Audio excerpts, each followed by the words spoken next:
Welcome everybody. Nice to see many of you here, and welcome also to people who are joining us online. This meeting is, I'm Andrew Shepherd, I should have said, and I'm here at ODI as the Director of the Chronic Poverty Research Centre. I'll introduce the speakers in a minute, but I'm going to give a slightly extended, slightly more than usual extended introduction for this session, because the meeting is at the intersection of two series of meetings here at ODI, one of which is already ongoing and organised by Claire Melamed, on the challenges for the post-2015 agenda, and the second is on climate financing. And so this meeting is an attempt to bring these two rather large topics together. I don't think that there is a huge amount of expertise at the intersection between the climate change and the poverty debates, discourses, policy responses. So the session is inevitably going to be somewhat exploratory, and I think your contribution in the audience, both here in the room and hopefully online, will be extremely valuable, perhaps in pushing these agendas, or pushing the questions at the intersection between these agendas forwards. Just to say a little bit about the two meeting series, the challenges for the post-2015 agenda. We've had a session on learning from progress. We've had a session on urbanization as one of the challenges. There's this session on climate change, and later on there will be sessions focusing on growth and employment and on chronic poverty and inequality. For the climate financing series, this is the first session. Future sessions, next week there will be one on whether vertical funds, one next week will be on national delivery systems for climate finance, and there'll be other sessions on whether vertical funds are the right model for climate finance, on how public climate finance can leverage private finance, and on adaptation finance. So that will be of interest to some of you, hopefully. Now, before I introduce this session in a little bit more detail, just some practical issues, and if I miss any of these, somebody who's more familiar with them than I am, please shout. But if you need the toilets are outside, ladies over there, and gents down the corridor and round to the left. If the fire alarm goes off, it means that there is a real risk of fire, and we just proceed out of the front door and down the stairs and collect outside. Please switch off your mobile phone.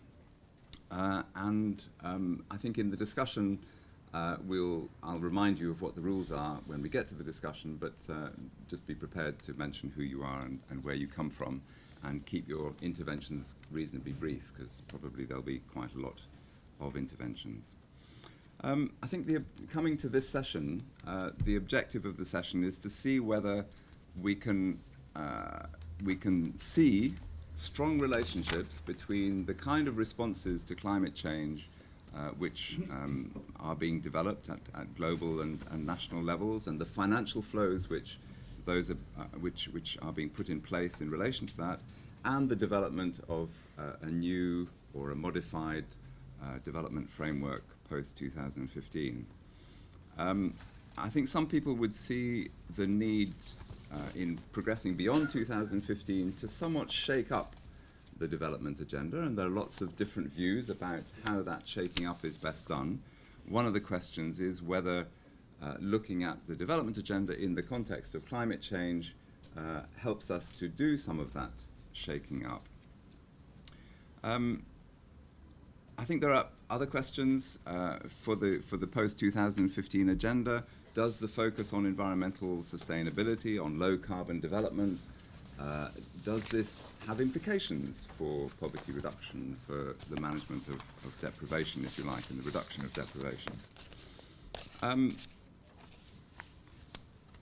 There's perhaps an important link in terms of vulnerability to be explored between these two discourses.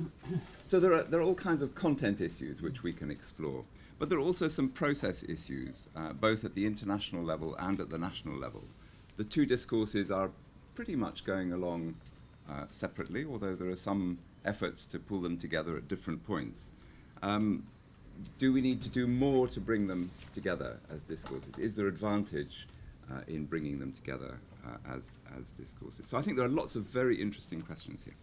And to address those questions, we've got some very expert speakers who will come to these issues, I hope, from quite different angles. So first of all, Jan van der Moertele, who I won't give a full biography for any of the speakers, but Jan has worked for many years in the UN system. He was one of the co-architects of the Millennium Development Goals back in the late 90s and early 2000s.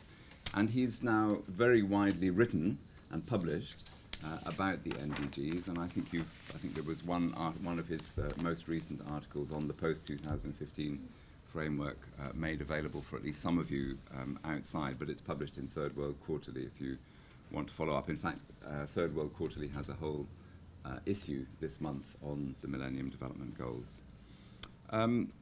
Secondly, Camilla Toulmin, who is director of the International Institute for Environment and Development here in London, and I think has been observing both evolving discourses along the way, both the poverty reduction and the MDGs and climate change responses, and is again well published at the intersection. I think you're quite exceptional, in fact, Camilla, that you have actually published very much at the intersection between these two debates, in particular in your recent book on climate change in Africa, which does try and make the connections, and I would recommend that to people.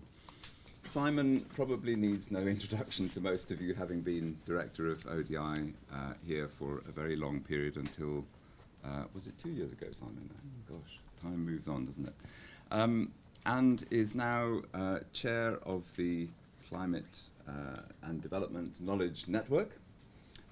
So has worked both very extensively on poverty issues and climate issues now, and has also been made a CBE for services to development. So welcome, Simon. And Neil Bird is our discussant for the day. His research focuses on environmental policy and particularly the funding mechanisms to support environmental management, and particularly on climate finance. So I think Neil is probably the closest thing we have in ODI to a climate finance expert. Anyway, welcome to all of you. And without further ado, Jan, would you like to kick off with your